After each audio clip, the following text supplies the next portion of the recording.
This is the Lone Crater YouTube. We hope this video helps. You start by getting straight to the console. Open it with the key assigned, usually tilde or F1, so you can issue commands immediately. Make a quick backup of the active save. This prevents loss if a command misfires. Once open, verify the game and mod versions match. Inconsistent builds produce errors. If the console is disabled, enable developer mode in settings or via the launcher.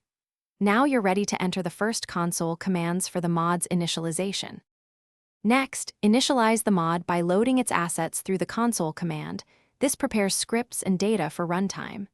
Then run the basic test command to spawn a safe test entity so you can confirm functionality without affecting core saves.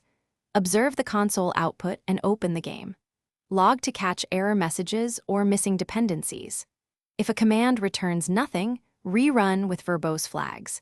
Make sure resource paths resolve. Incorrect paths are the most common middle stage. To finish, execute the save command so your changes persist. Use save game or write save to a safe slot.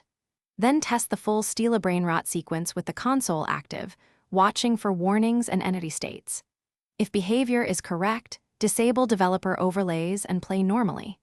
If something breaks, revert immediately by loading your backup save, then inspect logs for missing assets or script errors. One key troubleshooting tip. Mismatched mod order in the load list causes silent failures. Reorder and retry. Thanks for watching. Consider subscribing if we helped you.